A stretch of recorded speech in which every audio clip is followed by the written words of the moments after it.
I have a question. We are just as subject to the failings in society because we like and dislike these characters for all the same reasons that they're liked or disliked in this group of people. It's because of the stereotypes that we, naturally gravitate towards. So what does that say about us? What do you mean by like? Well, I don't care if they're gay. I will love you all. we like the pretty ones. Yeah, I actually prefer gay people sometimes. They're a lot cleaner, a lot more respectful and polite, and have etiquettes, know how all types of forks are used at a dinner table. How many forks do you normally have at your dinner Zero. table? I'm Indian. I use my hands. Yeah. All right, we'll cut that. Welcome back to the #1 film podcast in the world, your go-to spot where movie-loving friends dive into the good, the bad, and the morally questionable. I'm Oliver. And I'm Sparsh. And today, we're stepping into a sci-fi thriller indie production, Not Safe for Old People. It's a production presented by Felt Films, Tygat Productions, and Votive Films. I think most of them based out of Seattle. All the way from 2015, called The Circle. So what do you do if you get abducted and you wake up in a room of 53 people and they just start dying? We're going into it. I'm curious, man. I think situations like these I found talking less is better. Oh, absolutely. You just draw less attention to yourself. Absolutely. But I feel like you have to talk enough to show that you have some value, like some input. So one of the questions I asked myself like 10 minutes into the film is like, what do I do in this situation? Yeah. And I definitely think that people who bring too much attention to themselves become a target. Mm-hmm. But providing like a little insight, a little value, something to like get people thinking, oh, I like this guy's idea. He could be an asset. You gotta be one of those dudes, who are in your average Monday morning meetings, who's just like, yeah, that's right. Yeah. Great idea. Exactly. Because if you're not saying anything, then you're just going to get chosen for something innocuous, like your fucking shirt or something. Exactly. People don't like the way you stand, and fuck this guy. You get like secretly voted out, and you're like, what? And I didn't even get the dialogue. Well, you wouldn't get to say anything because you'd be dead. That's true. Well, I want to say, not thanks for making me watch this movie. Fuck you. What was the movie we watched last week? I remember hating that one. Yeah. It's not like I hated this movie. I Hardcore just feel Henry. like I will defend all the movies we have done so far being a lot better than the movie I just saw, which is Circle. I didn't choose it because it was good. I didn't choose it because I thought it was going to be good. Yeah. But it's our first thriller. Mm-hmm. I think thrillers notorious for having great concepts, but are often poorly done, True. either due to bad acting, low budget, often both, and shitty endings. Yeah. Yeah, that's always disappointing with these movies. But a thriller nonetheless, one I've wanted to watch for a number of years. I never have because every time I look at it, it has a great concept, but shitty reviews. Yeah. I'm happy I at least saw it once.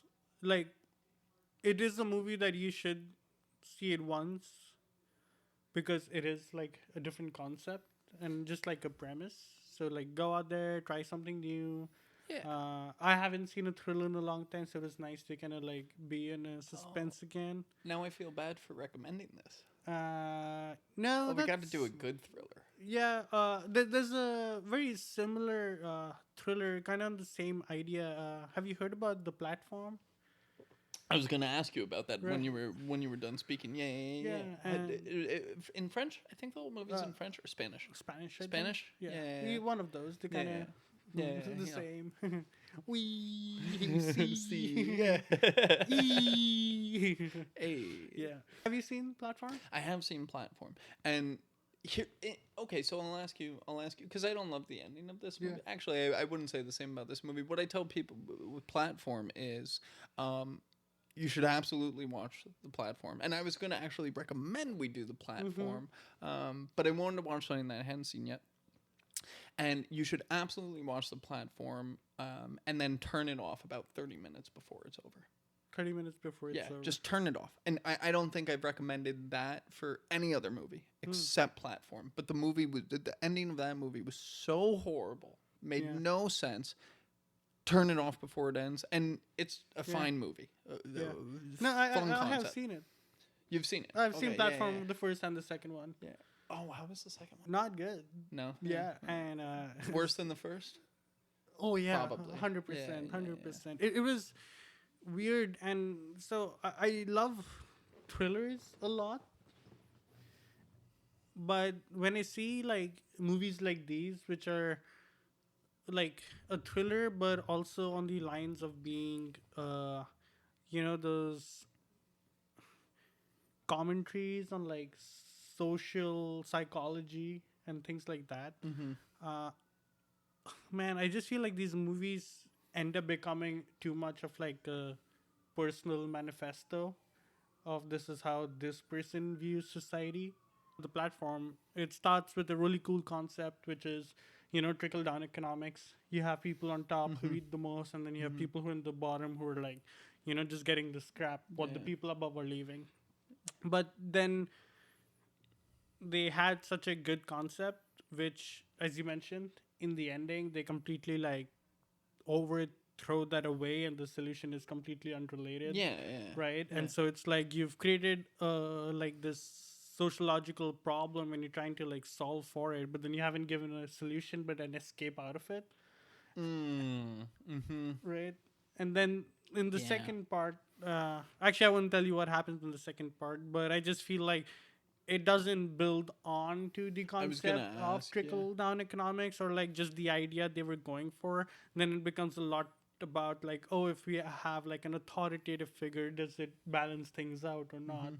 So I would recommend go check it out. I think these movies are also like super open to interpretation, right? Based on how you view things and how things are, you kind of see. But it's a pretty messed up place to be if you're in a room and you're like, okay, your buddy gets zapped. Fuck. Well, I have a point on that, because you say these are open to interpretation, and I think that what you said about the construction of these movies is often it becomes too much of a representation of the filmmaker's view of how this societal system or this hierarchical system would work. Hierarchical. Hierarchical. Hey, I'm rubbing off on you. Fuck. Making you forget words. But I don't necessarily know if that's true. I think with a lot of these, I think in some cases, yes, but I also think a lot of it is a self-developing kind of, I don't want to say timeline, but like society. I think they go into these films with a really strong concept, and then as they start to build it, they build what they feel might make sense in that situation. One of the reasons why I really like, I actually really like the societal commentary that you find in these movies, because I think it's really interesting the different avenues that they take, and I oftentimes think that they take very defensible approaches. I feel like you're taking a completely science fiction universe, and in ways making it very believable and very relatable. It's like, yeah, I can actually kind of see how that happens. I think one of the issues that they run into is they're afraid to kill the main character, so the endings often fall apart. Like it doesn't resolve in the way that it should. Have you seen Snowpiercer? No. So it's a train. It's like post-apocalyptic.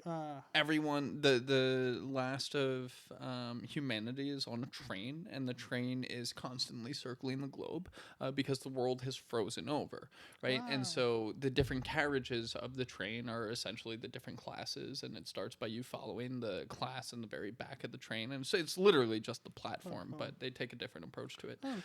So it's another one of these movies. You should. Cinematically, there were a couple scenes in that movie that were wonderful, but we have say something like The Platform, which talks about these trickle down economics done in a Yeah. very specific way. They're caught in this prison. You have something like Snowpiercer, which approaches kind of the same type of thing, Yeah. but in a way where it really builds around like the balance, how the poor need the rich, and vice versa. And then you have a movie like this, which throws everyone in the same pit Mm-hmm. and then leaves you guessing who's going to die first. Yeah. So let me ask you, how did you feel about the first 30 minutes of the movie when everything's chaotic, everything's random, we don't really have any answers, Mm-hmm. and people are just dying left, right, and center, and they're trying to figure things out? Uh, my first opinion was this is not a group I want to be stuck in Hmm. with. I think just disorganized. Many of them had very punchable faces, right? Especially that kid with the jacket who comes up and is like, "Oh, let's like we don't need to like keep fighting over this on who's gonna die. Let's just start killing the old people first." Oh, the dude in the blue, yeah, I fucking hated that Right? guy. Like, and for some reason, like he said most of his dialogues, and then he would either start or end his dialogue with a smirk, and I would just like, I will sacrifice my life to cross the room and slap him in his face. But yeah, But do you feel like that's an issue with the story or the acting? both. I think just how the movie starts with like us as the audience kind of already being inside the room, and in the first 30 minutes you feel like okay, things have like started to create havoc because it starts with like one person waking, then one person, and then all of them wake up, and then people have started dying now. um First of all, why didn't she just die the first time she woke up and moved outside? Oh my god, don't get me started. Right. Why are they even waking up at different times? Right. Then that one girl woke up and she's like, "John, where are you?" And they didn't know they were gonna be. They had no memory of how they got there, so they didn't know what they were doing before this until it like Sort later. of, kinda. Right, later on they tell you like, "Oh, we were all on the freeway and then we got abducted by aliens." There's like 11 theories that people come up with of like, "Oh, we should like not vote at all. We should vote like the I thought last that was person reasonable out." though. I Yeah. felt like that was reasonable process of elimination. Oh, but then what about when they're like, "Oh yeah, let's get all the black people first." So I have a question about Yeah. that, but continue. Yeah. Yeah, it just felt like this is like the way the story or just the way the script was written for the people in that room for the first 30 minutes. The way it is shown how it is handled is not something that I was a big fan of. And I think in real life people would just do a little bit differently.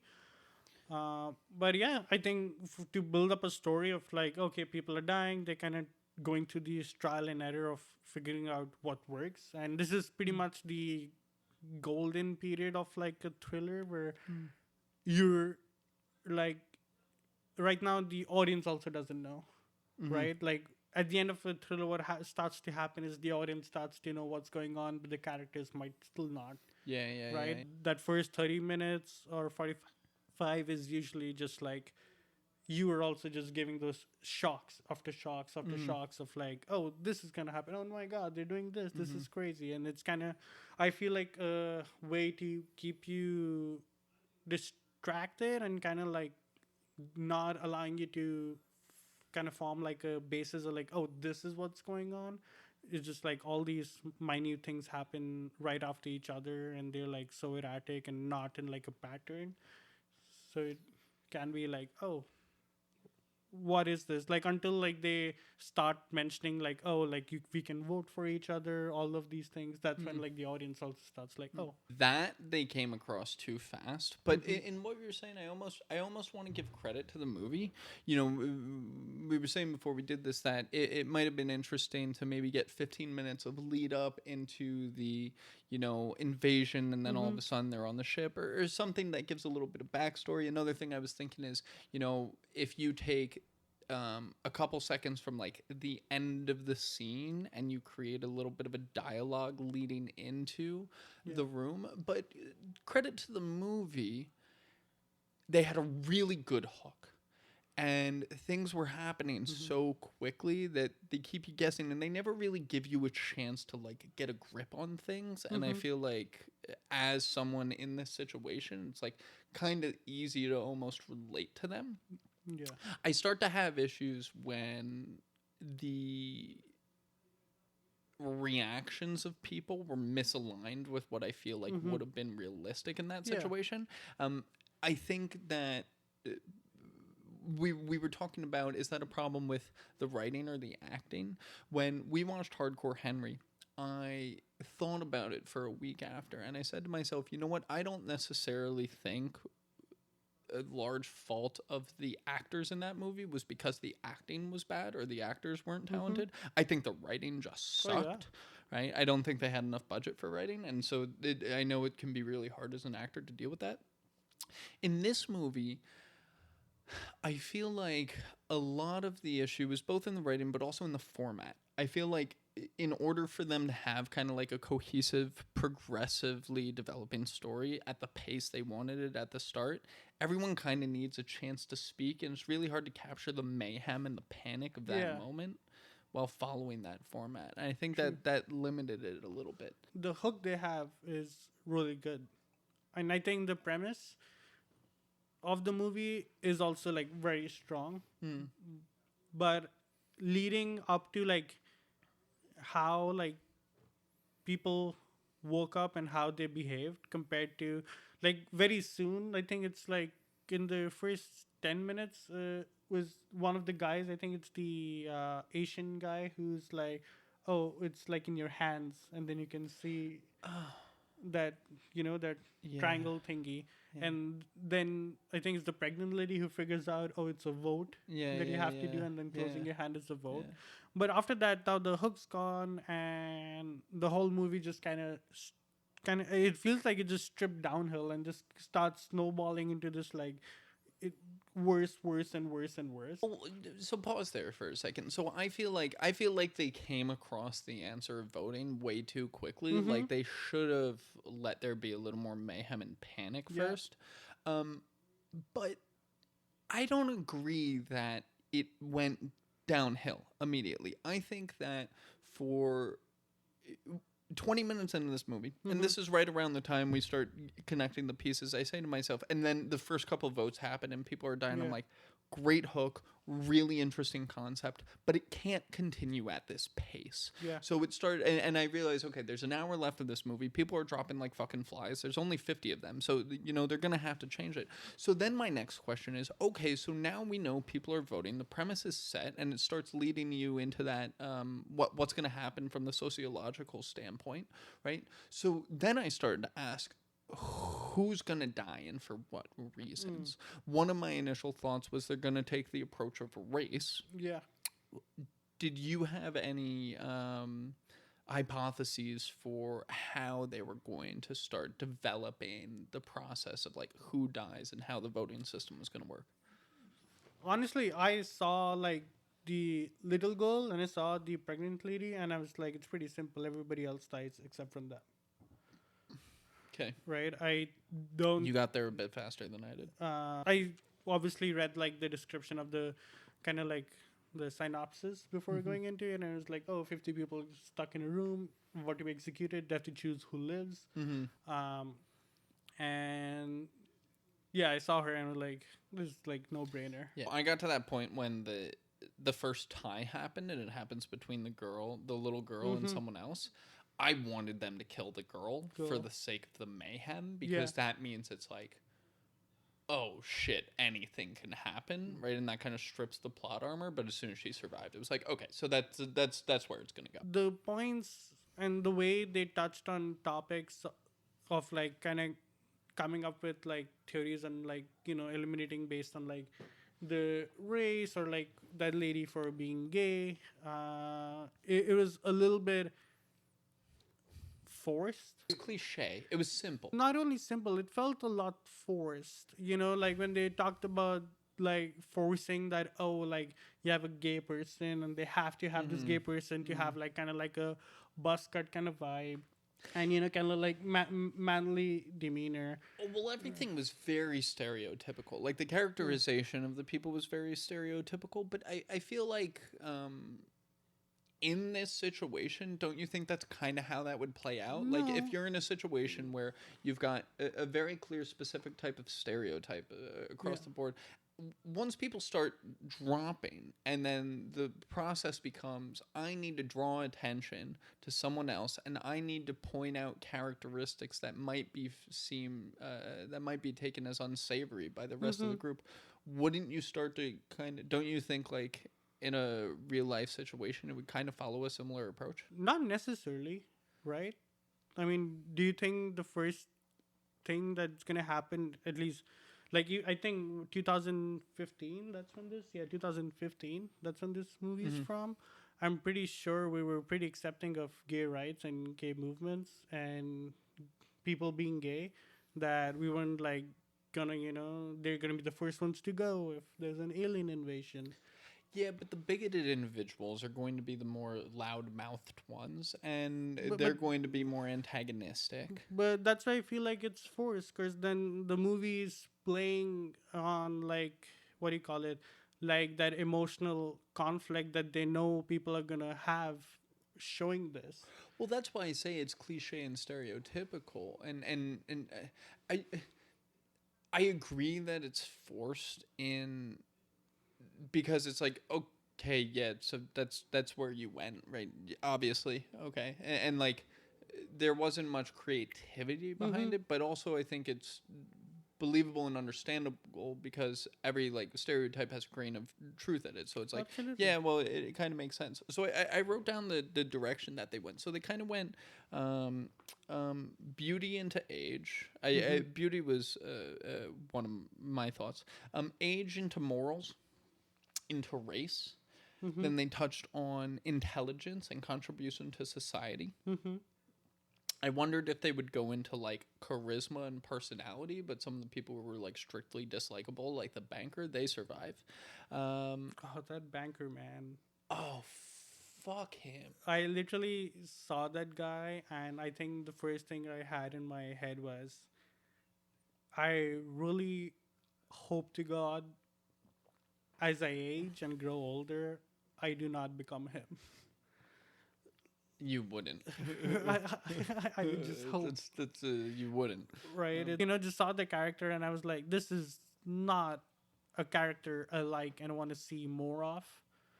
Right? And no matter what I would do to feel like, oh, like rationalize their behavior in this instance and how they were like reacting, just from a very holistic approach, they were pieces of shit. Yeah.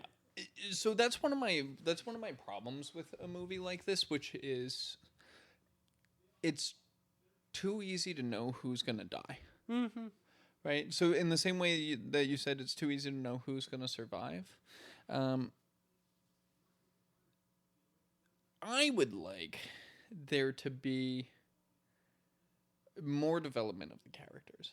I feel like every single character was very simplistic, very stereotypical, just kind of like a poster child for their Yeah. exact type. I don't feel beyond. So you take the premise. I thinking about it now, don't feel there was really any creativity past the premise. Yeah, and I guess part of making the set and the production of it would have been like cool, of kind of having like one location, one light, everybody in position, because it's all just happening in one big room. And apart from the set and yeah, the premise itself, when it came to like building the story, building the characters, I mean, every time a character like told anything about her, they would kill them. Like I think there's that lady who is like, I'm single and Tells her my whole backstory. sister, she's got kids and I don't have kids. And then immediately boom. Boom, dead.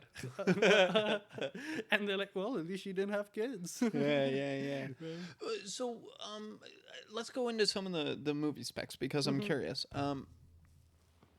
How? So you were telling me the movie only took 11 days to shoot, which makes sense considering the set, but it was also kind of impressive. Like I feel like making a feature length movie, 11 days. I mean, after watching it, it kind of feels like it only took 11 days, but it felt less. Student project than fucking hardcore Henry. How much money did it cost to make? How much money it cost? I was just thinking about your comment about. I wanted to just slip that in there. Like I think, I agree. Like hardcore Henry is not grateful, but this looks more like a school like project. Especially disagree. when I look at This the looks characters and acting and the writing, it feels like VFS. This feels more like standard shitty thriller. Maybe that's why I don't end up watching like the thrillers. No, I do because I like it makes you scratch your brain a little, but everything about it, from like when the people are shown, it's going around and everybody's just like that. The lighting is not great. You don't feel any connection to any of the characters. There are 50 people in the room, and you don't really care for any one of them except for just die so we the can guy end this. is gonna win from the start. Right? Yeah. The moment he shows up too, right? Like the lighting on him makes him feel like he's cunning and evil. And if you see that person in real life, you look at him and you're like, he's cunning and evil. So I'm pretty shocked why people in that room don't see it like, oh, he's evil. Well, because they were overdoing the guy who theoretically is cunning enough to win, kind enough to outplay everyone, is going to be smart enough to fly under the radar. True. Right. Everyone else that they wanted to draw attention to, they drew attention to by making them antagonistic or making them the loudmouth in the group or something. They occasionally kill off a random person. Something which I quite liked, and I found out in hindsight that while they were shooting, not always did people know who was gonna die. Oh yeah, cool, fun. So how do they die when they're on set? How do they know when they're dead? So obviously the actor would know, like, hey buddy. Oh, you're next. Yeah, you're next. Because I like that. What they had was they had one set, one location. So you have 50 people who come in on day one, stand in a circle. We start acting. People start dying. Okay, you're off for tomorrow. Then tomorrow, 35 people come in. Some die. Then the next day, 15 people come in. The next day, 10 people come in. And it's really cool because they wanted to have like a very genuine reaction of like people getting zapped. They didn't accomplish that.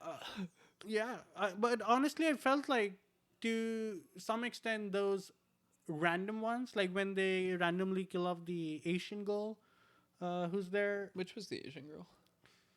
There's one. The Asian guy? There was an Asian guy. There's I really Asian liked girl him. too.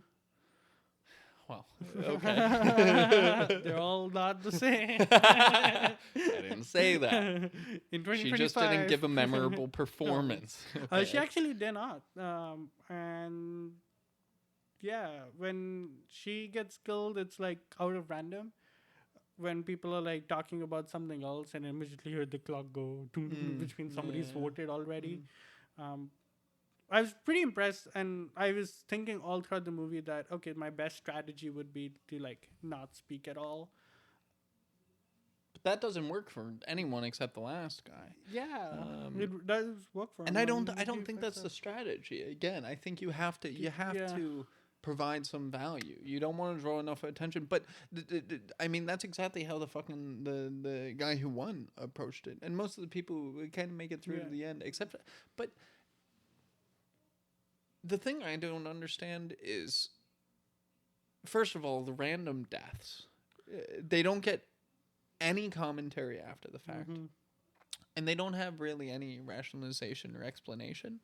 Um, and those happen, and then there are deaths that I feel like really should have happened that just didn't. Didn't happen. Like you're telling me you're in this random group. Now you've got 30 people left, and so you're gonna vote for the random girl in the blue shirt over the obvious douchebag banker. Like, why are you not voting for that fucking guy? Right. And then they started creating what do you call it? Those those it became groups, and they were like, oh, we just need to get majority, and then we can kill them.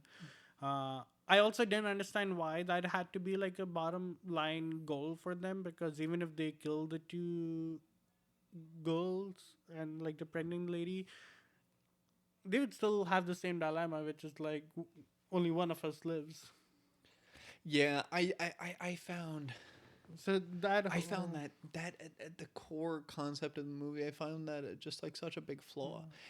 It's kind of like in the Hunger Games or in a battle royale when people team up. It's like, but don't you like?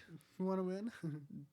No, it's like, don't you know you're just gonna die later? But I feel like in that situation, everyone has kind of a chance to like maybe plan to True. escape at some point or get like stab someone in the back. In this, it's just like they seem to just, well, actually no. Okay, so I'm gonna change that thought. I was gonna say they kind of like accept the fact that they're all gonna die 30 after like the first half of people have died, but then they're all still fighting to survive. They just wanted to kill that girl for some reason. Which one? Like the pregnant girl. Do you kill the child or the pregnant woman? The child. Probably. Yeah, I you have agree. 2v1. Yeah. No, I wouldn't. I wouldn't even say for the 2v1. Yeah, I was that's a gonna say 2v1. because, that kid is gonna leave. What are they? 7 years old? They're gonna leave fucking traumatized as shit. So what life are they gonna be able to have? Right. The adult could at least maybe potentially begin to understand or You can work compartmentalize. through trauma much better as a child than as an adult. But then they're also left in the world without their parents or anything. Now, to be fair, they don't kind know. of fucked, dude, because you just have like one dad and a pregnant mom. As like most simulations only saved the pregnant mom. No, actually, at the end, largely kids. There were more kids Yeah, than pregnant women. Yeah, true. Kids and pregnant ladies. Do you think, for the sake of the movie, that every random collection of people was designed to be a similar collection of people?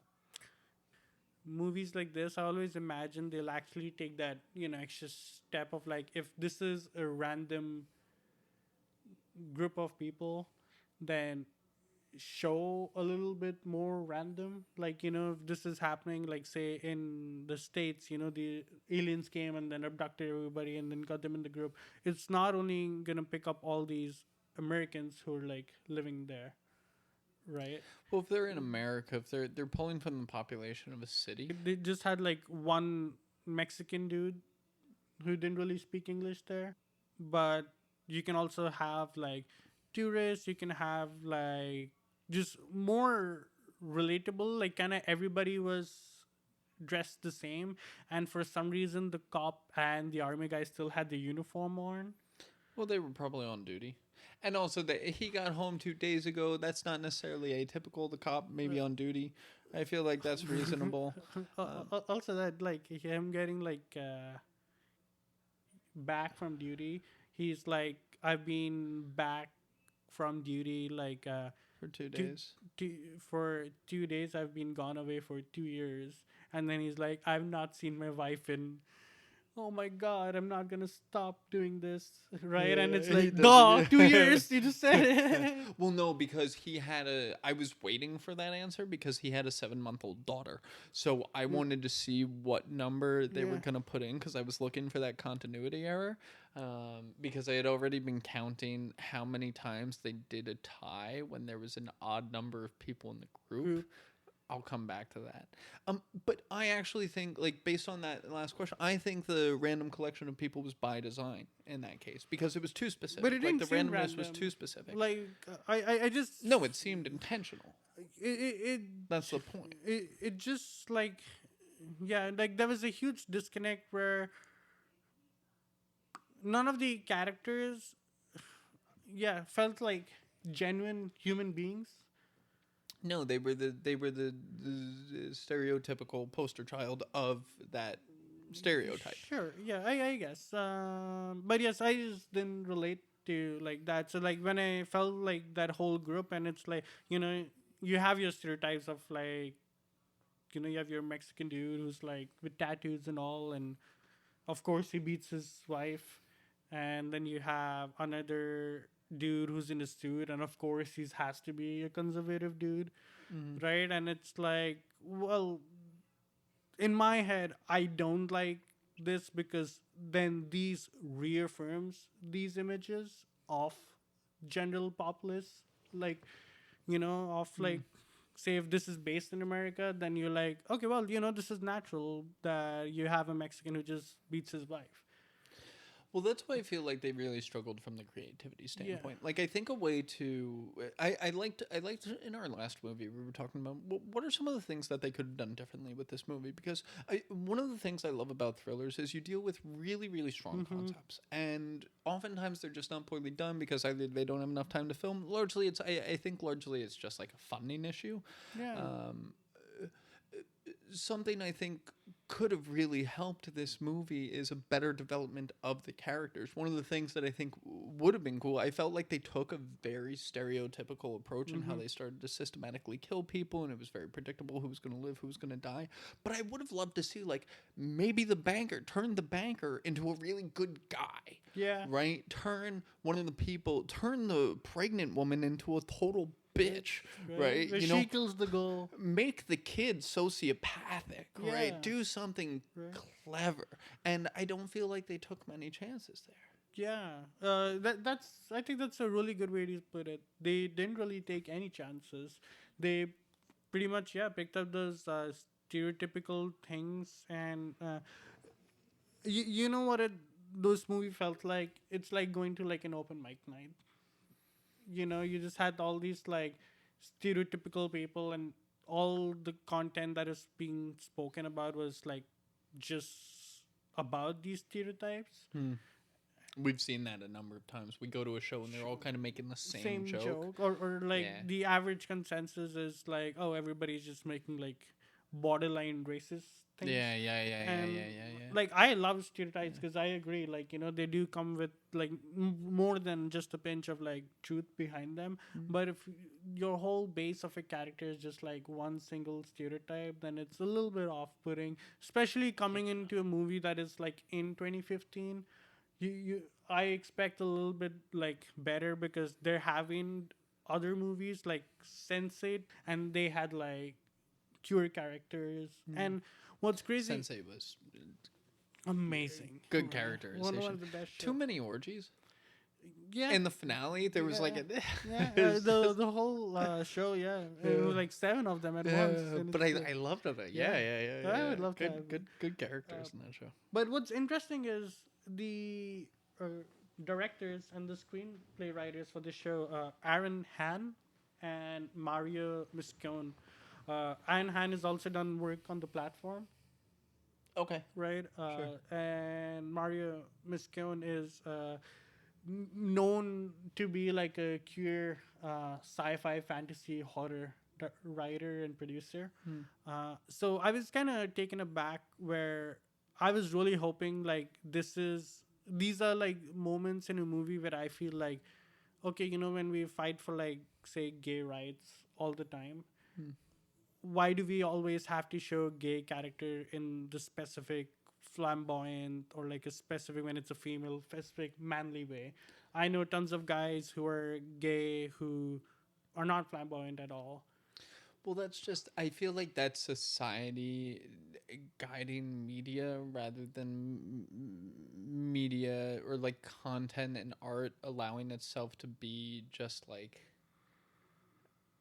honest Mm-hmm. or out of fear of being judged or canceled. Yeah. I feel like society has kind of turned into that in a way. As like it, it kind of just has to be done that way unless you're a big enough name, unless there's enough money behind it. But like Yeah. any TV show, any fucking sitcom is going to have the same group of, there's going to be, you know, one person of every race, a Yeah. trans person, and it's all going to be stereotypical Yeah. because everyone has to be included. And Yeah. it's like, good. I'm glad that we've reached a point in society where we're making sure minorities are being, you know, are being given a voice and being given a place on screen and things of that nature. But when it comes to a movie like this that is, in a sense, like bound or like placed in a box because it kind of has to abide by this rule that's been set by society, I don't necessarily blame the creators Yeah. of the art. I feel like that being like more of an issue with society rather than a lack of willingness to like Yeah. break the standard by the No, director. I agree, and I think that's kind of why I don't like it, because if on one hand society is requesting more,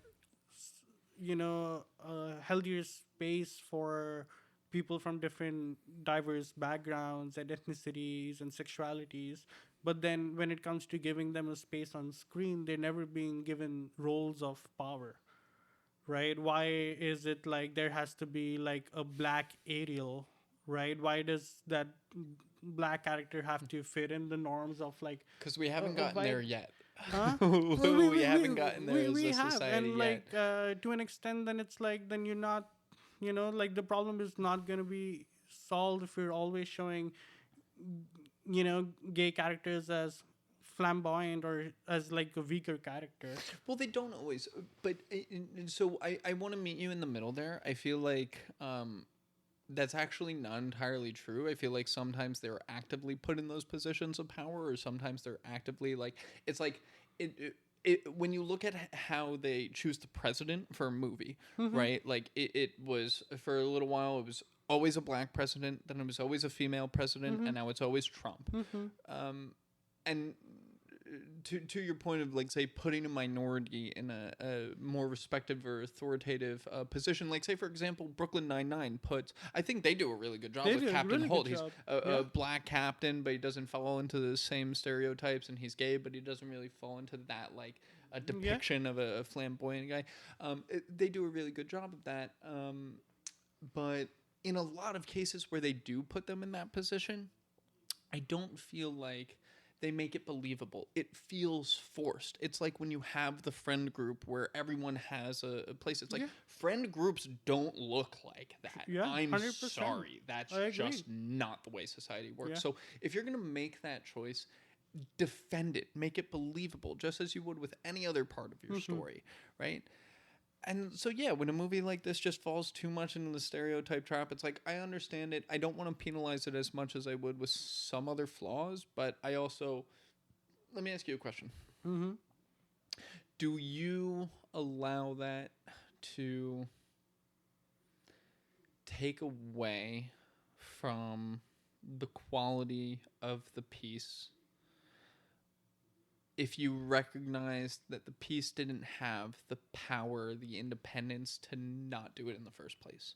Like, do you give it a margin for error? So say for example a movie such as this, which doesn't necessarily have the budget to take the chance of like breaking the norm and has to abide by the societal law, do you then judge the art piece for abiding by societal law? No, I judge the art for what it is presenting and basically how it is presenting it, right? Like, I just don't like watching like this, like, if you show an Indian guy on screen, I'm not saying it's fine to like, not like it doesn't always have to be in like a powerful position where he's like a CEO or something. But you can also show like a white guy in IT, right? They do, Not but too that's much. because they don't hire But minorities. but exactly because they're hiding on stereotypes. Yeah, but that's just Hollywood. Like, I don't think it's good, but Yeah, but okay, yeah, but so do we never attempt to change it? well, no, but I think we have gone from one side of the pendulum, and with so many of these social rights movements, we've shifted way too fucking far to the side, and now it has to come back, and it has to find that equilibrium. I don't think, and I don't think that independent filmmakers without a good budget or a reputation are allowed to kind of try and be the trendsetter of finding that equilibrium. It's not about being a trendsetter. Just like when writing is correct, when you see like Marvel movie, and then okay, Marvel is a very big, but say like independent characters. Let's say see Chronicle. Sure. Chronicle, right? Has Michael B. Jordan. Michael B. Jordan, kid, right? Now they could have written him as like a typical black kid, in America during that time was like more gangster type, more rebellious. No, it wasn't. This was fucking Obama, so they're gonna make him the fucking politician. They added more. They developed his character in a way, and they had someone who was able to portray the character in a very believable way, right? But the characterization that he portrayed was just as stereotypical as so many of these other roles. They just did a better job at like creating the universe where it was believable that it was him. So that's what I'm saying. It's like that job doesn't necessarily the efficacy of portraying that, because you have to use to some extent that stereotype to write about character. There are things that Indian people do which other people don't do, right? There's no way around it. And but if that's all your character has, then it's not ideal. I agree, and so you said something at the start of that, which is it's not on the director to set the trend, but it's on the director to do a good job with whatever they recognize, with whatever the trend happens to be. So I think that's fair. I think that's totally fair. Do you want to guess how much it costs to make? How much moolah? I'd like to know if a lot of these actors were paid or not. It could be so little. Like, it could be... How much was... Before I answer this, can I find out one thing? Mm-hmm. How much did Paranormal Activity cost? That was a great movie. Because it was something like $42,000 or something. Yeah, because that's all shot on a webcam. Yeah. $15,000. Yeah. What about... how much did Blair Witch Project? The Paranormal Activity. I think such a great introduction to horror movies. We should have done Paranormal Activity. Didn't we talk about doing? No, I was talking to Mike about this the other day. So Blair Witch Project was $60,000. I was 400,000. I mean, less. I want to say $120,000. I mean, that's pretty much it. It's like 250, I think. Yeah, 150 to 250. Who funded the project? Who's the studio? Two guys. It's like it's not a studio. It's an independent film project. Yeah. Where'd they submit it to? Any notable film festivals? I believe it was the Seattle International Film Festival. That's where they kind of got popular, and essentially they got popular for their ending. Their ending sucked. But you know how Stephen King adds a shock factor at the end where he kills everybody in the mist? Yeah, that's why he's good. And then this guy kind of tried to do the same where he... No, he didn't. Yeah, exactly. He should have fucking killed him. Yeah. They could, but they did kill the baby. So, okay. Oh, yeah. So not the last 3 minutes of the movie, but the last 8. I mean, I'm not people. That's what people talk about. I don't want to talk about it at all. They had the balls to kill the, protagonist in a sense. I would argue he was more of a protagonist than anyone until the last minute when you recognize, okay, he's a villain. But they Yeah. should have killed him. Just him being like, "Oh, you step off, and then I'll die, and then just no." Like the girl and the pregnant lady are there. Just vote him out, and then decide how you guys want to play along. That guy, to his credit, played the most fantastic game of chess ever known to mankind, and bottom of my heart was like absolute legend.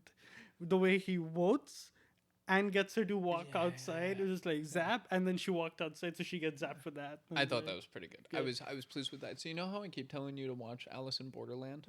One of the reasons I'm telling you to watch Alice in Borderland is because there's a character who is,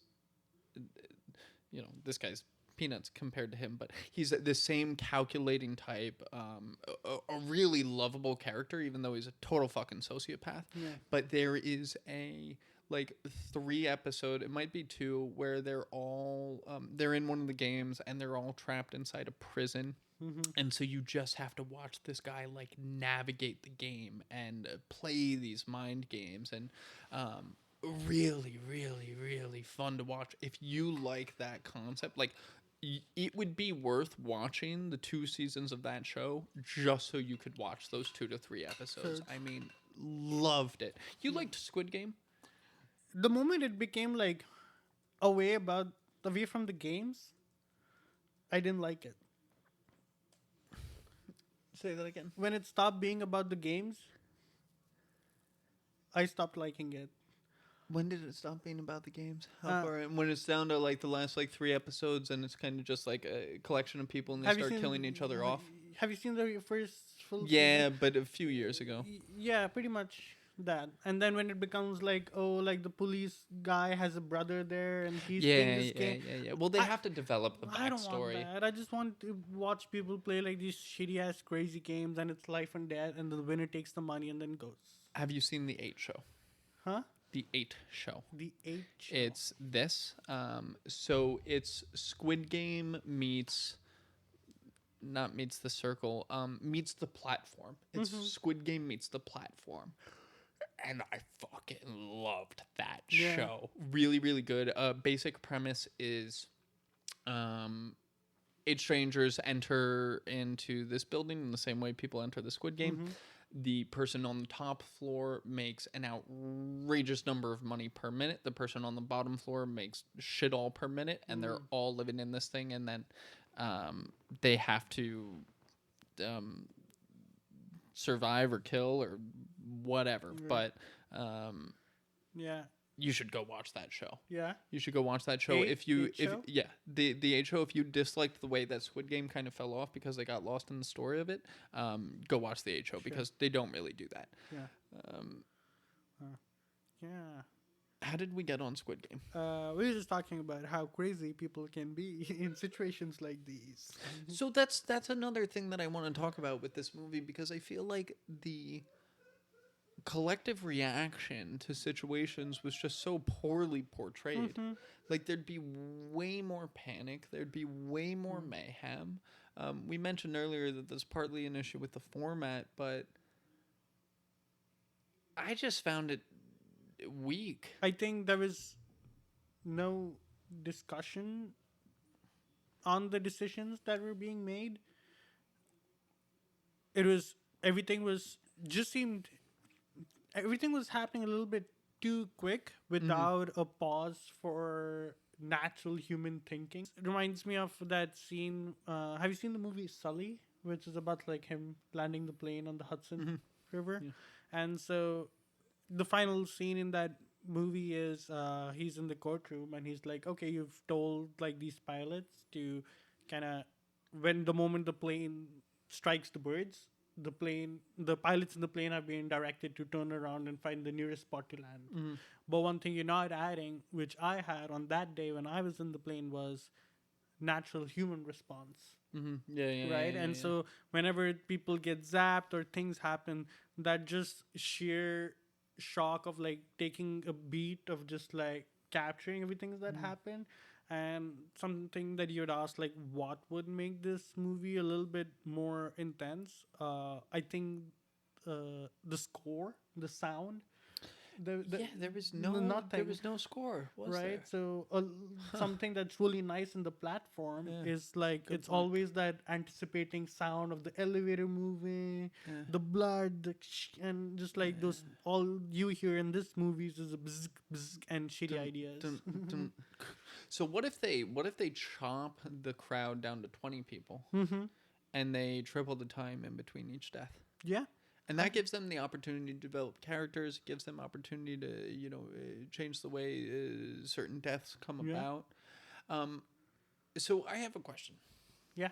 Was there anything apart from the obvious flaws that we've come across? Was there any one continuous issue or error you found throughout the course of watching this? Because you watched it twice. Was there Mm-hmm. anything that really stood out to you the whole time you were watching it that just kept bothering you?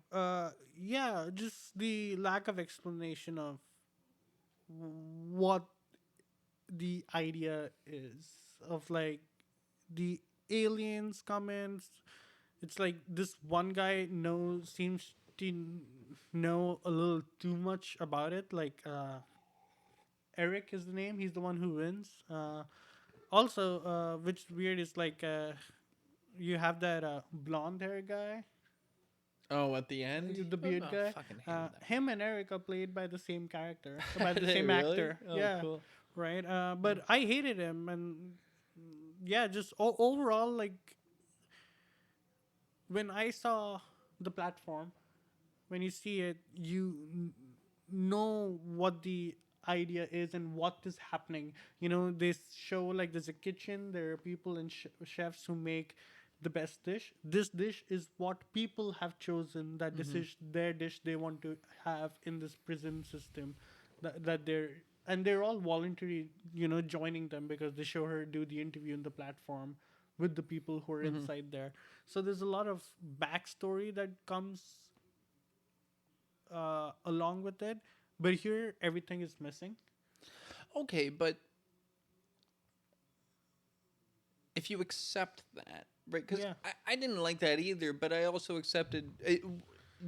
I want to give props to the fact that I felt like the movie did a good job of like having a good hook and then kind of keeping me engaged through the next like 30, 40 minutes.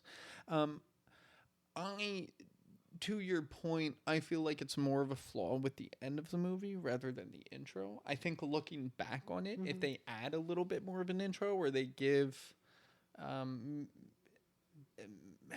I don't know necessarily how they do it throughout the film without cutting to a different environment or maybe giving people a little bit more memory.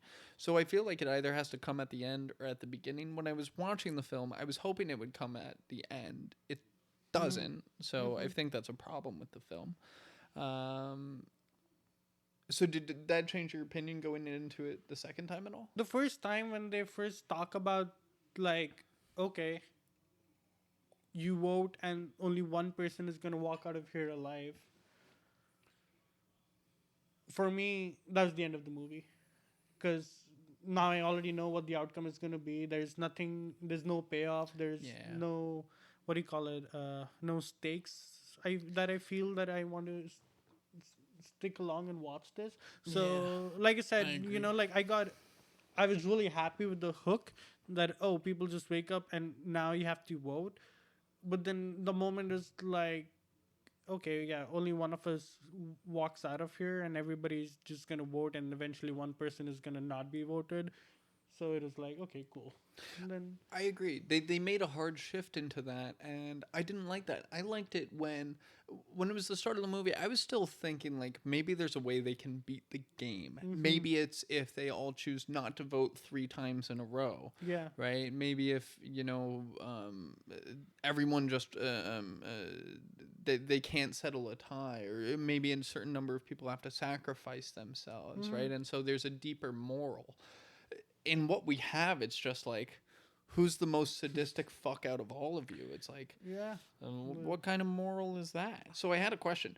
Do you think what? So there's supposed to be a sequel of this, and once the movie ended, from the aliens' perspective, what's the real game?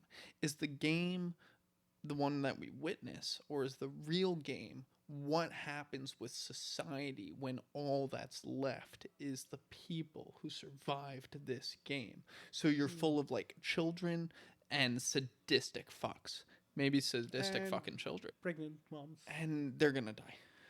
Moms. Yeah, you never know. You never know. You never know. That's true. No, they're gonna give I don't birth know. and then- I don't want a sequel. We're Shut it down. Darkest Minds Guys, 2, shut bro. it down.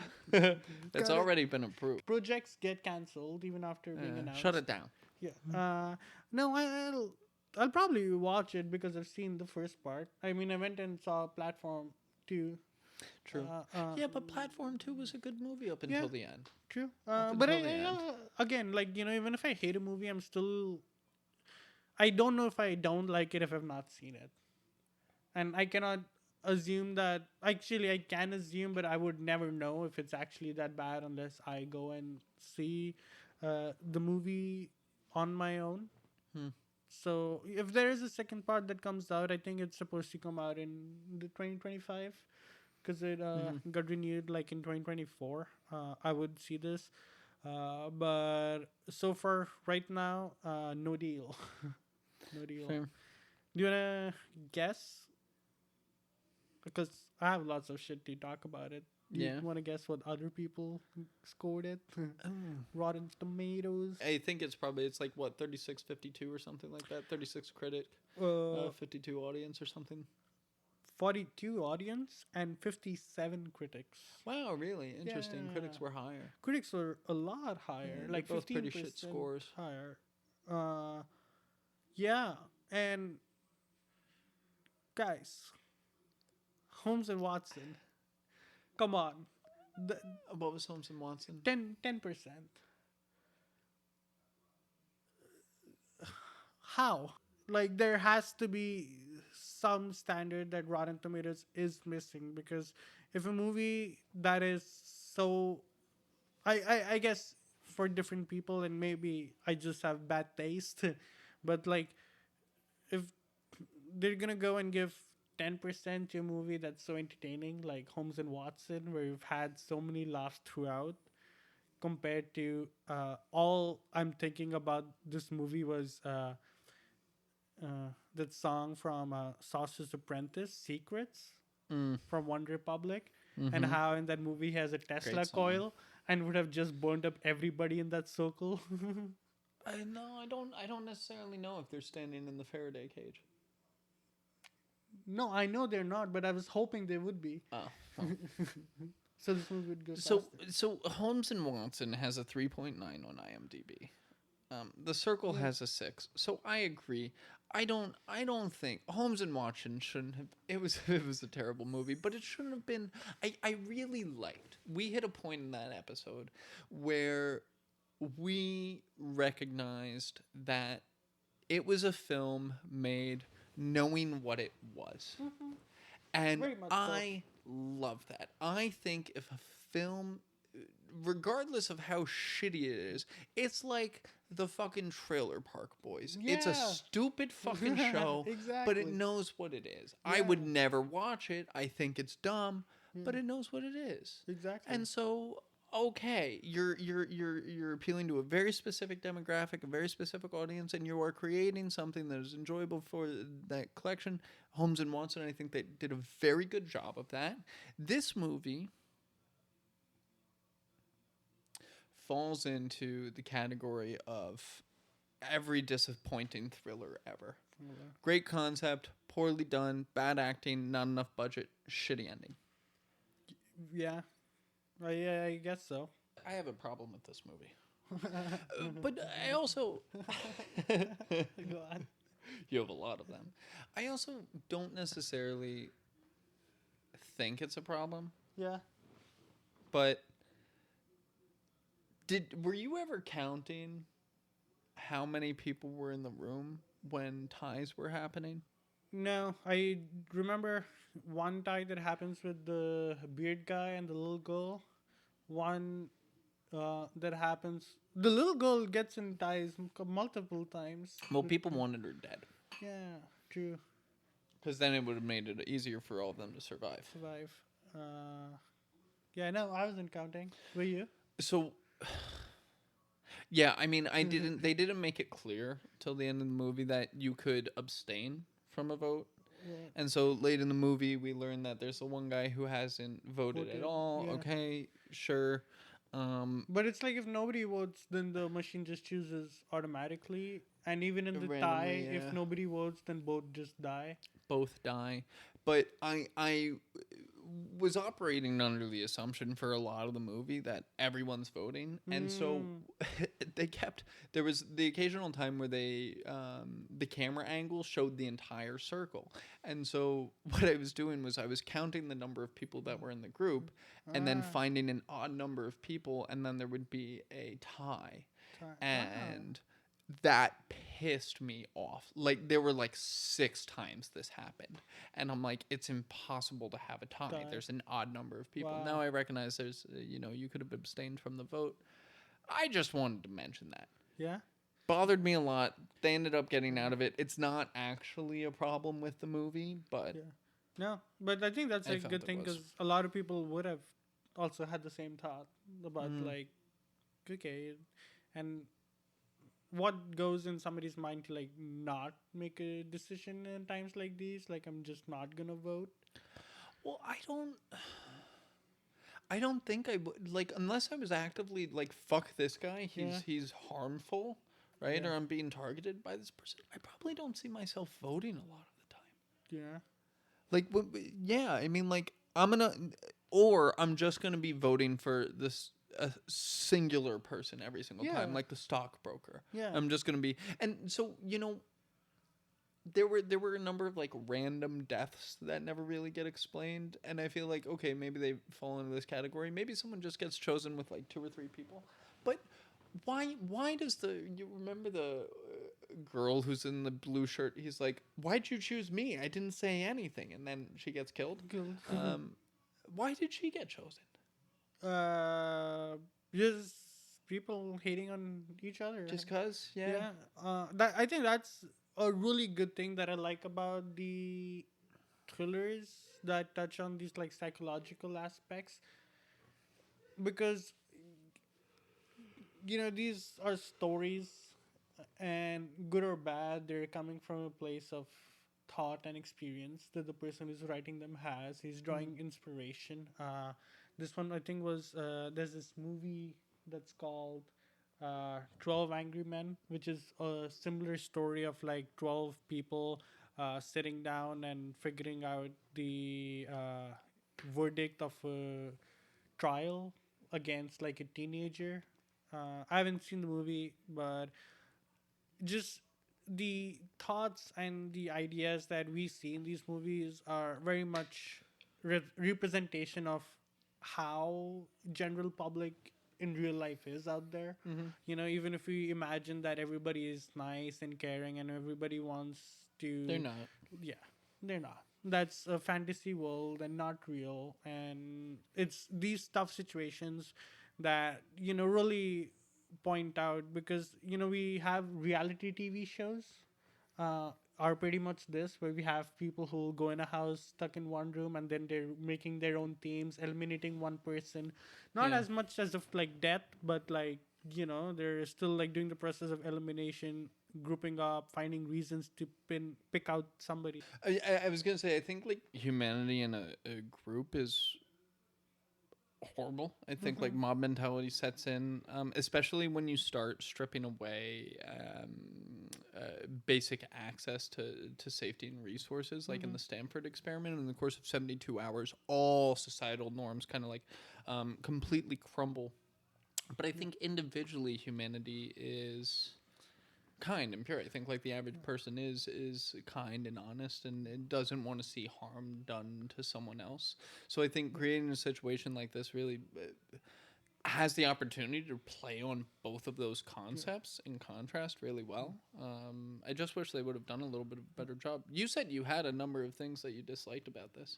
But before I get into that, I wanted to ask, like, do you think it's like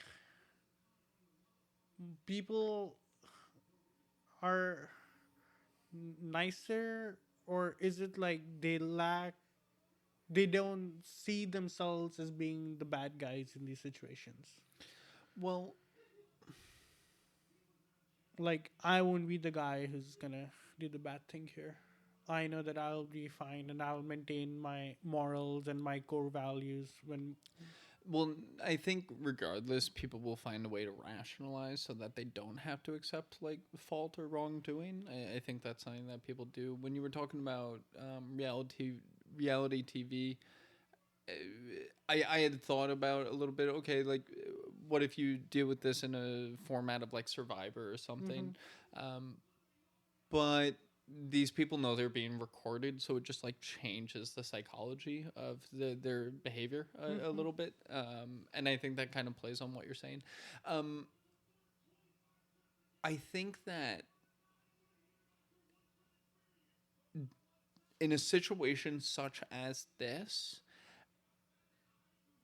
people will be acting out of self-preservation, and they will rationalize after the fact that it was purely out of self-preservation, so they had no other choice, right? No one knows how anyone is voting. It's completely anonymous. True. So they can be the aggressor, they can be passive, or in some cases they can figure out what is the best like defensive thing, and it's like, I have to vote, but I'm gonna let someone else make that decision. I feel like a scenario like this allows any individual to kind of pick the path that they are most comfortable with. I think the path that I'm curious what path you would see yourself falling into. If we minimize that into or simplify that into three different avenues of, do you become proactive, neutral, or defensive? What do you see yourself doing and when? Proactive. Proactive. Yeah. Interesting. I think in a situation like that, it's for me, it's gonna be 100% do or die. Yeah. Kill or be killed. Yeah. Finding the best.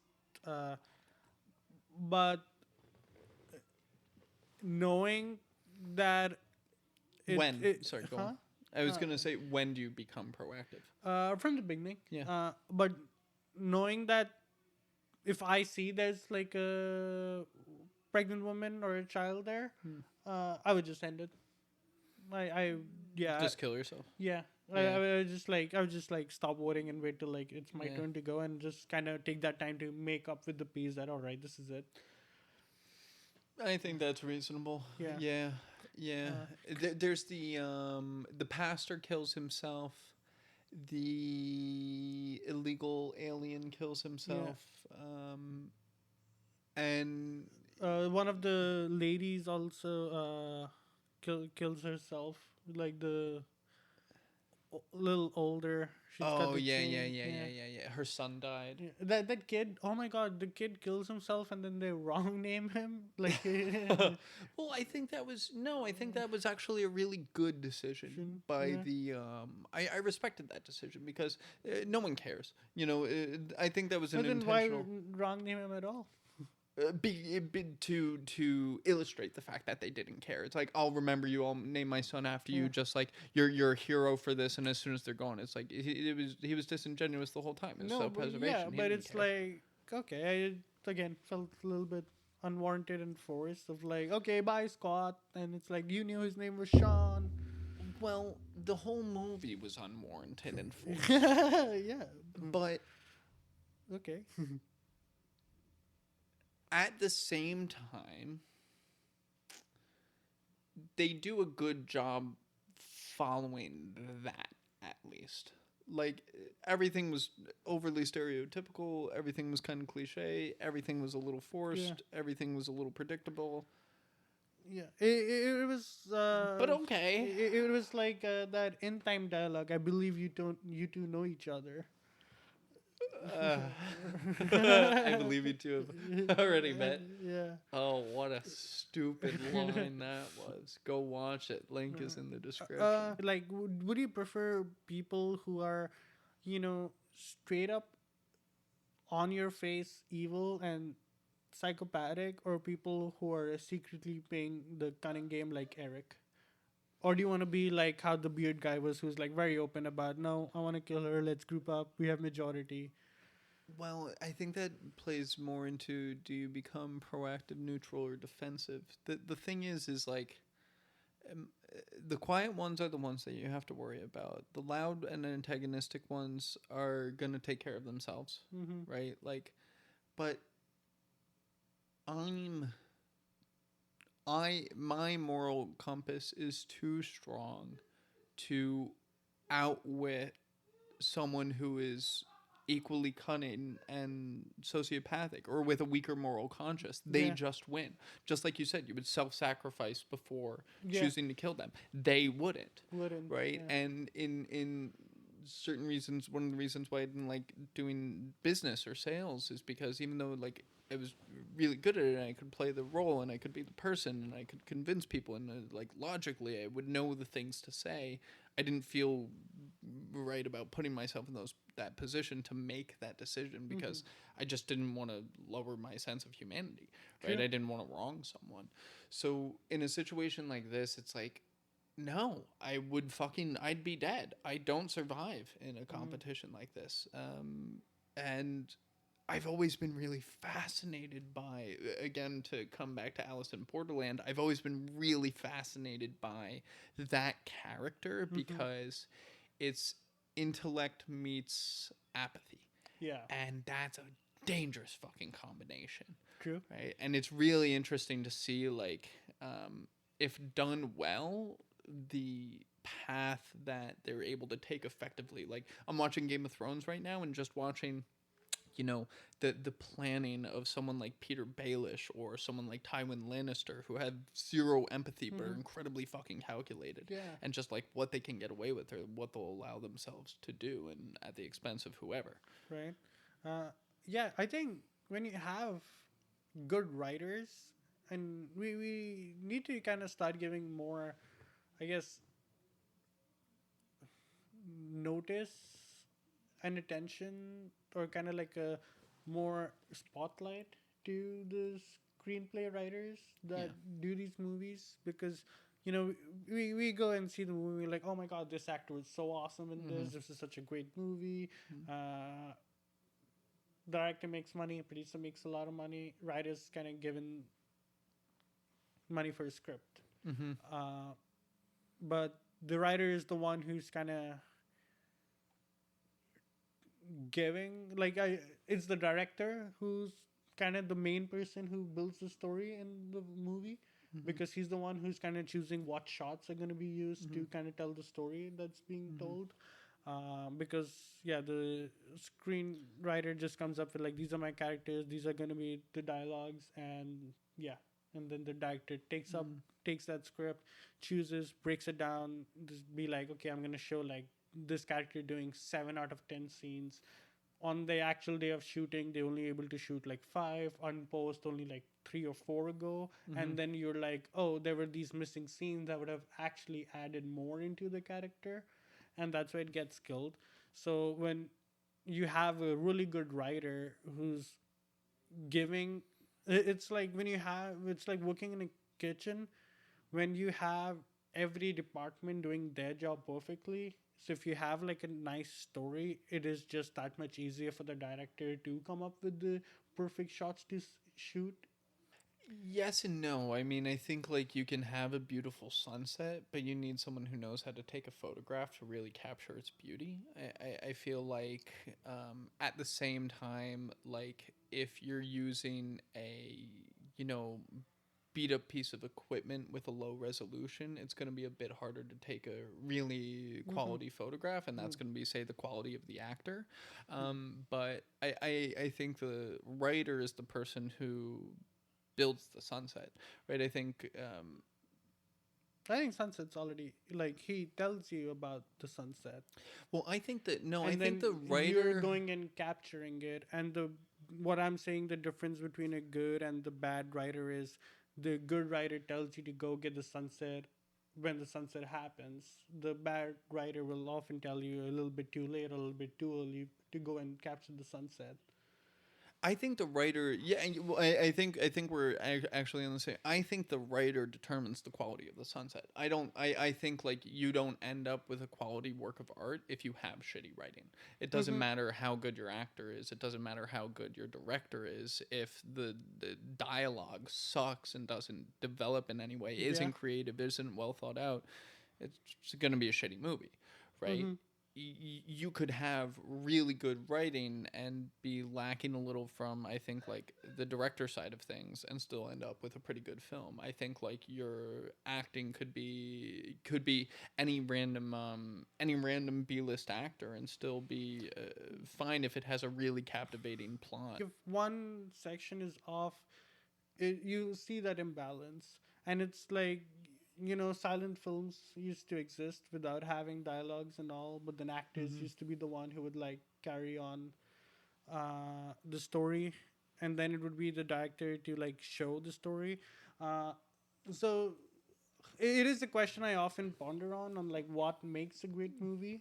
uh, but I think the more we keep doing these episodes, what I'm understanding is there's just like so many moving parts that go along, and the moment even one of them is off, you very evidently see and notice it, Mm-hmm. and you can like quite often just easily pinpoint, oh, like this movie didn't work out because the writing was off, or the dialogues were off, or the camera was shitty, or like, the director, I don't know what he was doing. All he did was like seven spiral shots, Yeah, yeah, yeah, right? yeah, And yeah. Or attached a camera to some dude's face and said, face. "Have fun." Yeah, exactly, right? So talking about writing, do you have any favorite scenes I or have a couple dialogues? favorite lines. Favorite I have a lines? couple favorite lines. What do you There's have?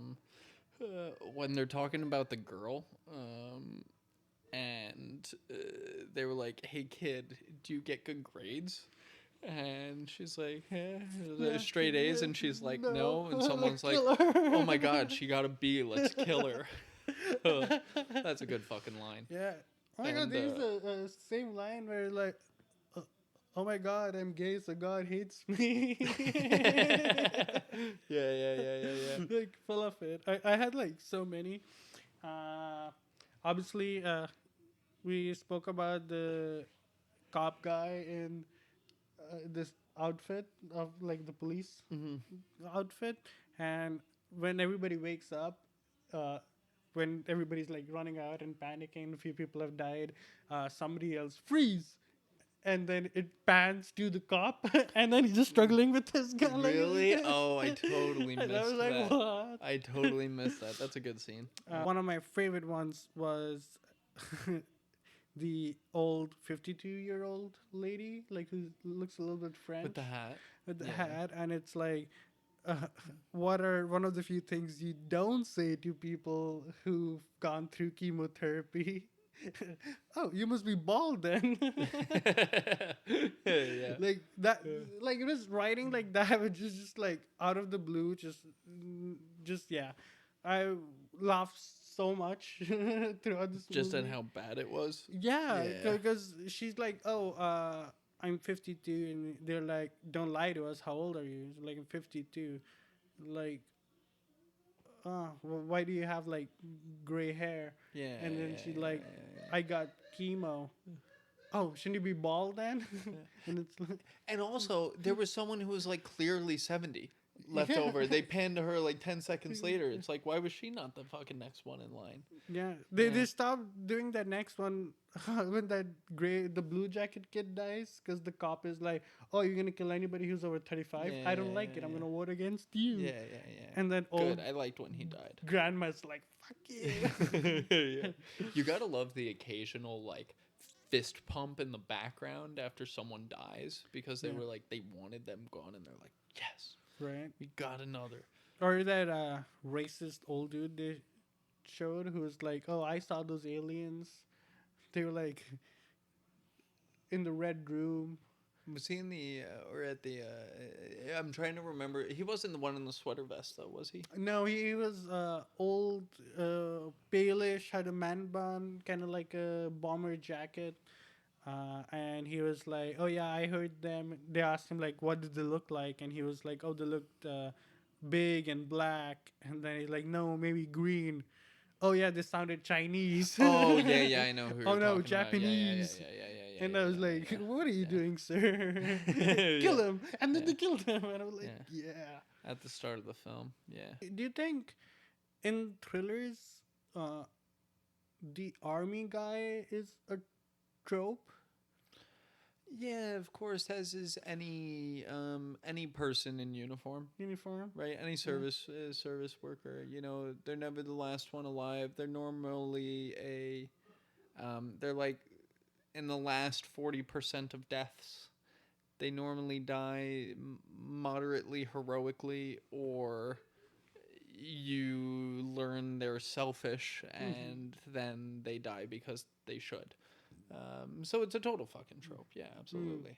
That's interesting because I was thinking about like, oh, the Mist also had like people in the army outfits at this store. Yeah, but that developed the plot. Plot, right? Um, Yeah, and even here they're like, oh, you're army, so you must know what's going on, yeah, yeah, right? yeah. Like, Well, mhm. and that felt so forced. Right at the start of the movie, they say, "Where are we?" Like someone has us or something. Mhm. Along. How did we get here? And they're like, they reference like a them. It's like it was them. Where do you think? As if Yeah. it was obvious, but like no one remembers aliens. Yeah. Right, so it's like I Nobody's felt seen like that was anything. that was poorly done. Have you seen Cabin in the Woods? Cabin in the Woods. Yes. Yeah, yeah, yeah, yeah, Yes. yeah, I think you recommended it to me. It was one yeah, of the first few movies you yeah, told me to go watch. yeah. That's a movie that plays on those tropes really, really well, but then like makes fun of them, Hmm. but does a really good job of doing it. Yeah. So yeah, the jock or the virgin or the hot girl, like all of those, and it's always like the girl next door that survives till the very end, and Yeah. it's the weird dude who is with her till the very end and like saves her life. Yeah, thrillers are very cliche in that Uh, way. I felt that scene where the suit guy who's talking to the blonde girl and he's like talking, oh, I recognize you from somewhere. Porn. Porn, Yeah. right? And then keeps talking to her, and then he still keeps talking to her, and I'm like, okay, this conversation is gonna end, and then he's like, oh, you have like a husband, and like, are you happy that you run away from him? And I'm like, bro, she's a porn star. Her husband knows. Duh. Yeah. But he was so antagonistic. It's like a couple of the people in the movie were so antagonistic. It's like, why would you be antagonistic in this Yeah. situation? How do you think? It's See, just like the Mexican guy saying the bitch got what she deserved. you see, Well, why would you say that? that was the point I was trying to make earlier when I was talking about how we have these like forced stereotype because that guy with the suspenders, Mm-hmm. right? Classic color representation of a like what do you call it? Stockbroker. No, conservative dude, right? No. Homophobic, uh, tells to kill the Mexican dude because he's stealing our jobs. Cis white male Wall Street douchebag, but I wouldn't say conservative. I would say like the.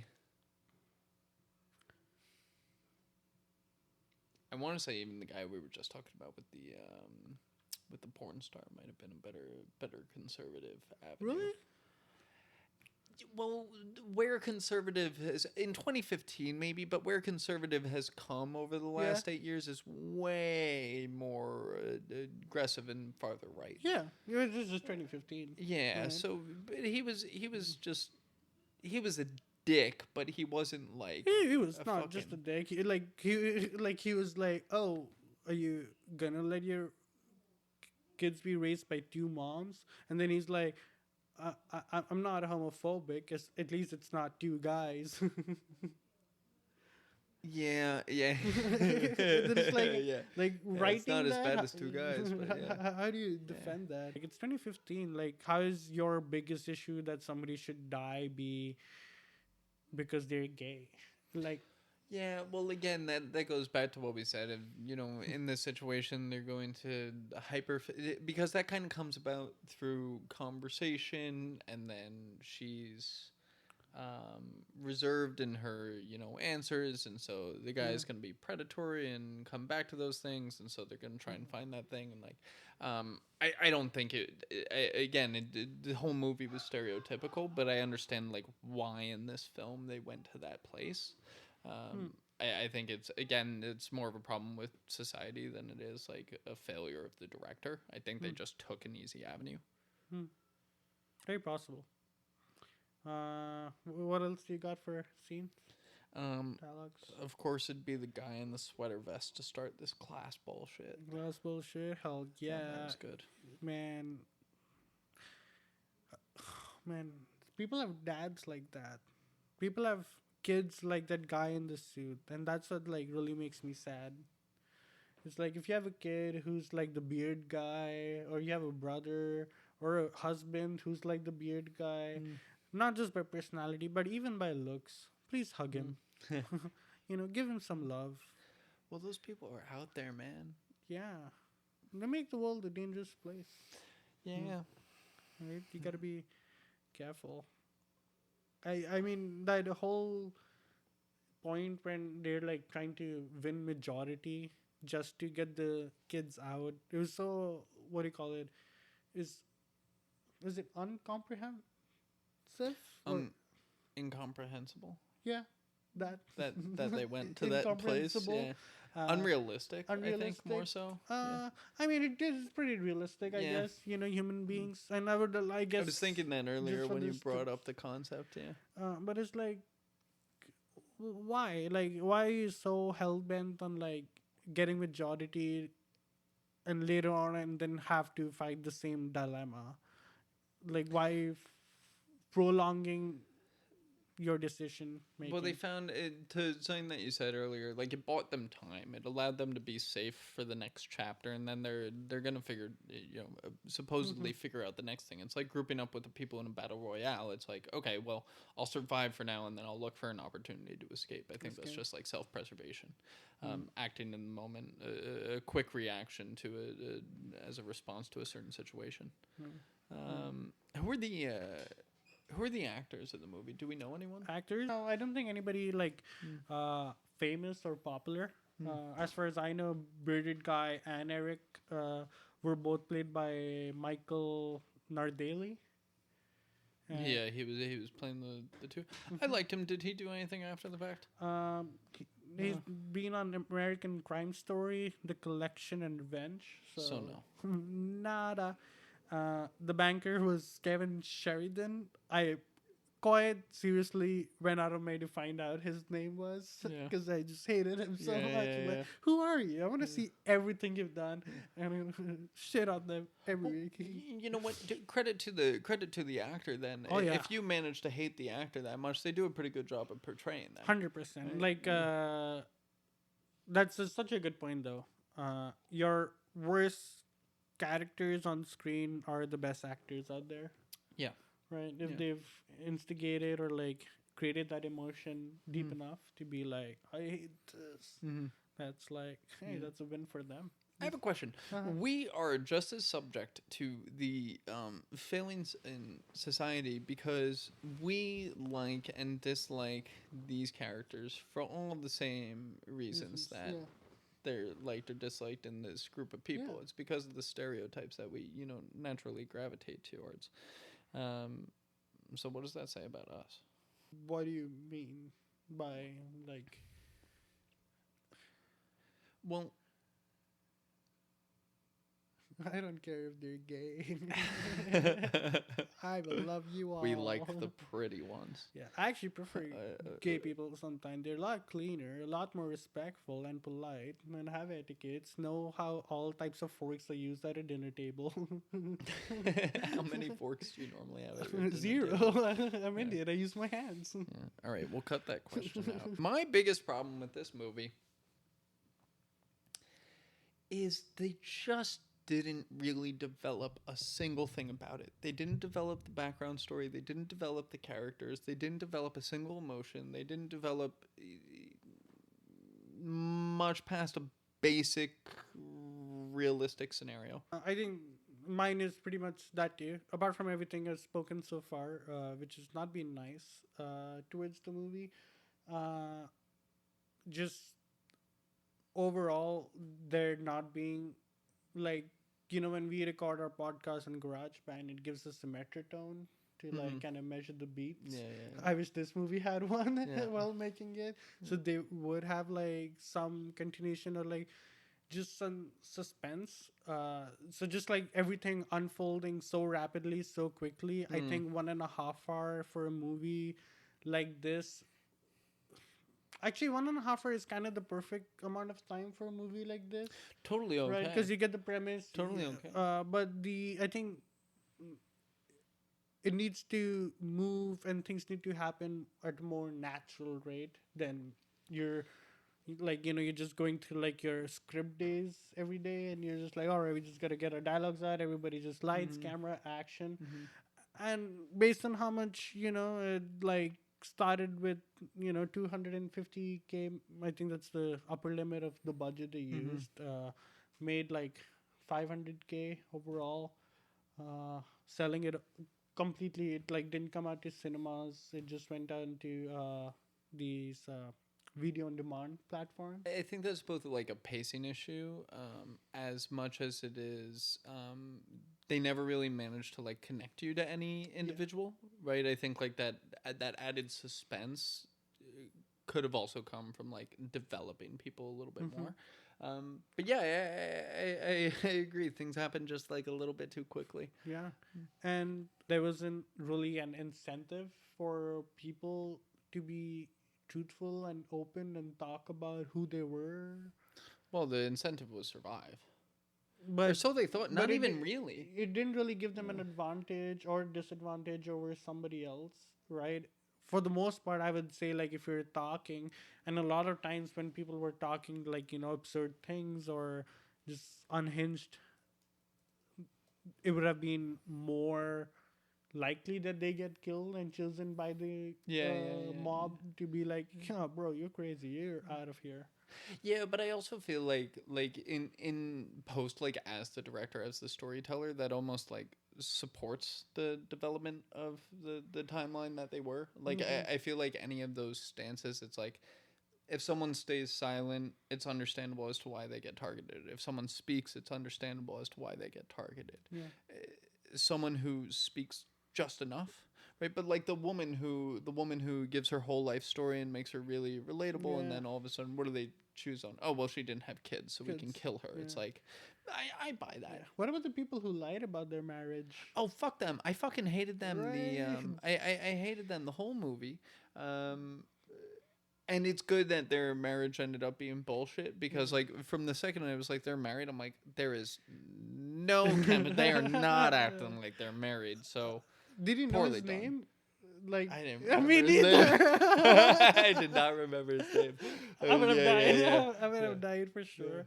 Because I was just so busy of like just trying to keep up with like everything that was going on in the thing, and then when you like, what's his name?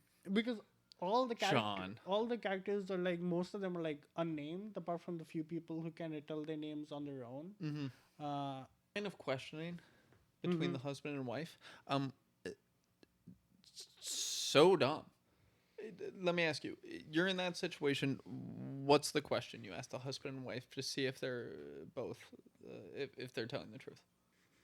I have not thought about this. Let me think. Oh, anniversary. Sure, that's the one that I had in mind. At the same time, what's your anniversary? Anniversary. Yeah. Actually, though, with a married couple, there's a margin for error there. Right. I was gonna say like, what's your kid's name, but I don't know if they had kids or they would know their kid's name. It's just like, well, she mentions, they could have used that because she actually mentions the kid's name. Where'd she go to school? I forget the other questions they asked. Because I was so focused on the, just ask this question. Like, you guys are not married, and that was too good of a pick out by the guy of like, wait a minute, you guys are not married. These are not like there to be like connected dialogues, but these are there to sound like thought provoking and like giving that shock effect to the audience. They should have had that white arrow on who it's on, like who got voted out, to be there throughout the movie. I think if that was there, that would have been a nice visual to just look at. And if that was just like spinning, zzz, do, do, do, do, do, Yeah, sure. I would have can been see different. that. I don't know I how can it see would that. have paid out. Yeah, I think But that's how they saved the money, because they were like, only one of us can see it. Yeah. Only you can see yours, basically.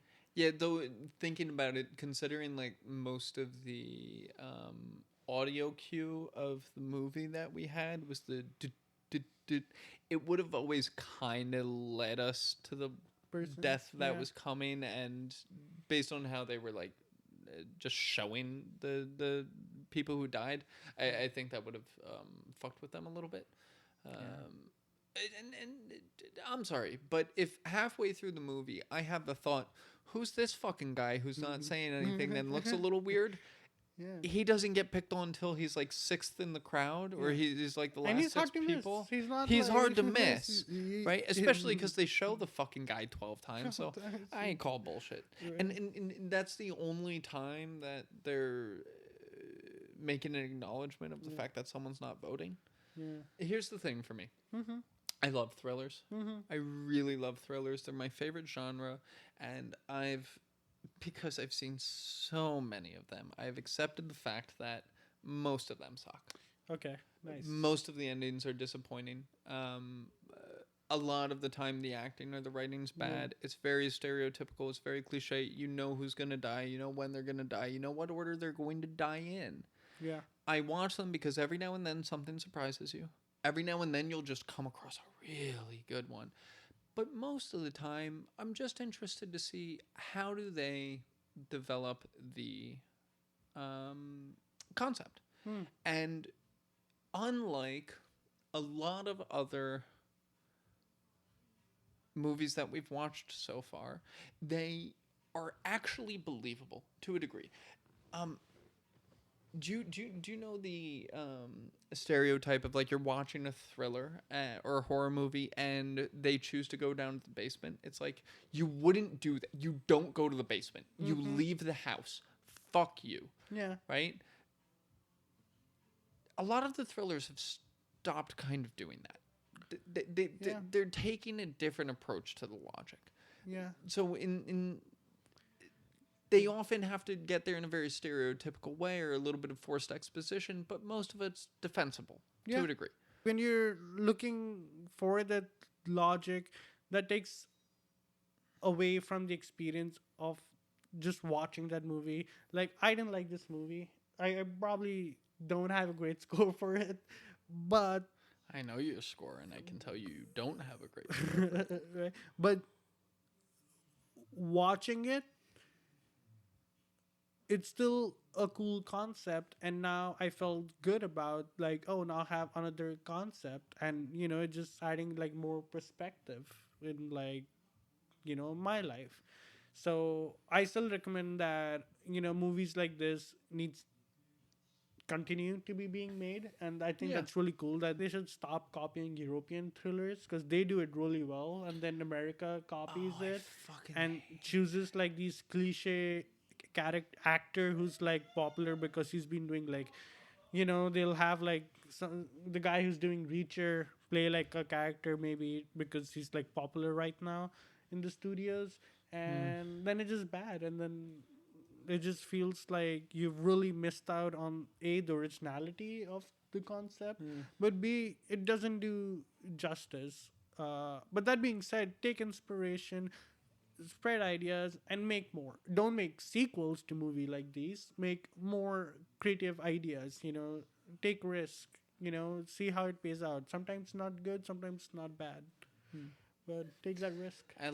I think I think like the biggest uptake in genres that are being adopted is thriller. Thriller seems to be like more and more of them are getting made every single year, and we're starting to see like some really high budget, really well thought out thrillers. So that's very exciting for me. Yeah. So what do you rate this movie? I think I'm gonna give it a solid 1. That's just offensive. I What'd was, you give Hardcore Henry? Huh? I gave it a 5 You or watched 6. this movie twice in the same day, and you're giving Yeah, it a 1. because I saw it. I didn't watch it 2 times because I was so amazed and engaged in the storyline. It was because I was trying to see if there's actually any good in this movie and make sure if 1 is so horrible. it is a horrible movie. And what I give Henry a 2? Huh? Why a 1? Huh? Defend that. One is as bad as it gets. Okay, I'll I tell mean, you why. There's no score. There's no feeling that this is a thriller. This is all shot in one location, so I'm not really impressed by set decoration. It's just like one black orb thing that shoots like the, I don't know, stupefy charm from Harry Potter. Go on. Everybody starts off in that circle, which I just don't like. If they could have added like maybe a little bit of narration or something to show actually like encampment and like fear in people.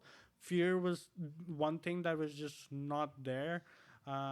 Whoever the actors were, they were bad. None of them actually did a good job at even crying, which just took away all like emotional connection from the movie. The ending, obviously, as you mentioned, is totally unexplained. He just goes out, he's out there. They tried a huge shock factor of like killing not only the pregnant lady and the girl, but also the baby in the womb, which I'm pretty sure, I don't know how it paid off.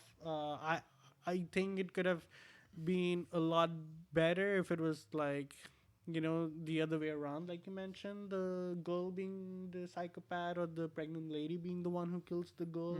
The ending that they gave had a Yeah, a little bit of spice. Yeah, 100%. It was like I wasn't like 100% expecting what was gonna happen. What so about a I 3? liked it. No, I think I'm gonna give it a 1. Like so brutal.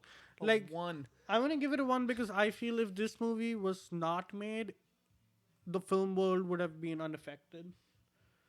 This movie has not been like Well, how many fucking books have been written that don't affect the book world? How many movies have been written that don't affect the movie world? Yeah. How many movies have been made that are amazing movies that you haven't seen? Yeah. I don't. 100%. But I didn't like this movie, and I actually disliked it very much. It was not only that I didn't like it. A 1. Yeah. Have you seen Oxygen?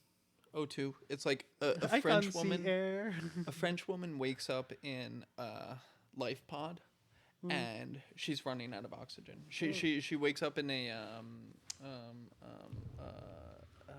hyperbaric or cryogenic sleep containment pod, and she wakes up prematurely, and she's running out of oxygen.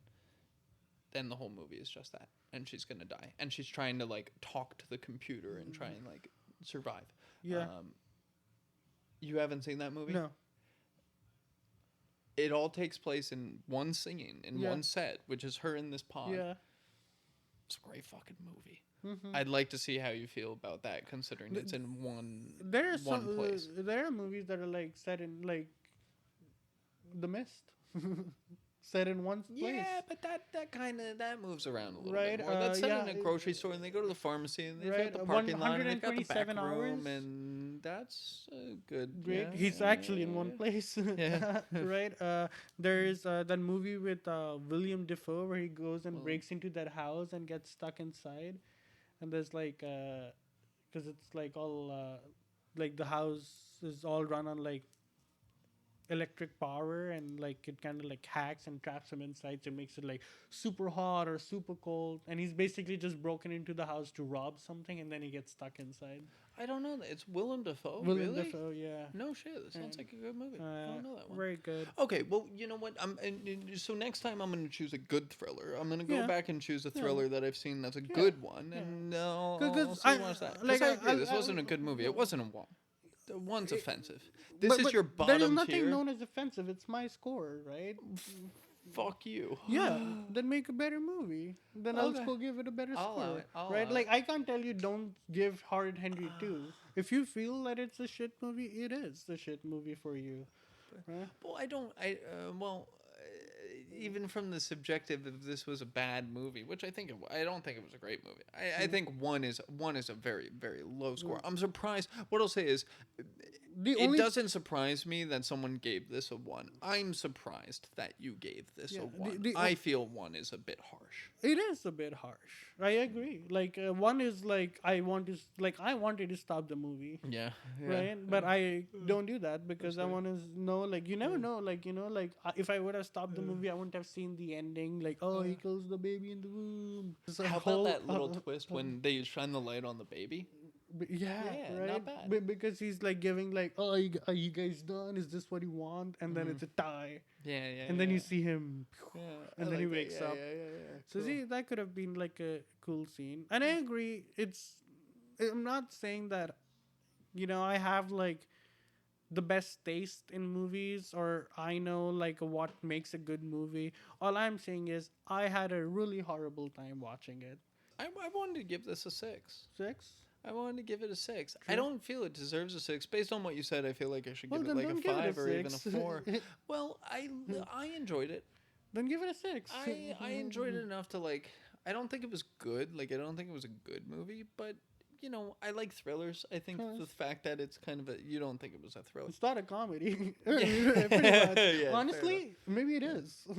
Maybe that's what the It's whole thing laughable was. how bad it is. Yeah. Yeah, I just think I like movies with a weird little concept where people are dying and it's playing with the societal role and it's developing this social experiment and I find those enjoyable. True. And you know what? I've also watched so many of these that I go into it knowing it's going to be terrible. I've known for years this movie was going to be terrible. I didn't go into it with high hopes, so I was kind of just able to watch it. I was like, let me enjoy the shitty parts of it. In the same way that you probably approach a movie without logic. I approach this movie very similarly I'm not looking for it to be good. I'm looking for it to have entertain the fun me. of watching a thriller. Yeah, I'm a little bit on my toes. I'm a little bit. There's a suspense. There's a character I definitely hates because he's an asshole. Yep. And no, I agree. And do its credit. Even though my score is low, I will again say it. People should go out, watch movies on their own, find their own scores, see what they like, because what that allows is just for more movies to be made, right? When you have like one of my favorite things about a project like this is it's an all indie project. There is not a studio involved. If a studio was involved, they probably wouldn't have allowed them to say like probably like 90% of the stuff they said like. As the characters, probably not. Right? And when you have more and more independent people going out there and taking these risks, not only is it like better to get the spotlight to give credit where it's due, but also it's making the pie bigger. And sometimes you get a really good one. Right? Like a really good one. And that's our time. Thank you for joining us. And in between the scenes, your number one podcast right here.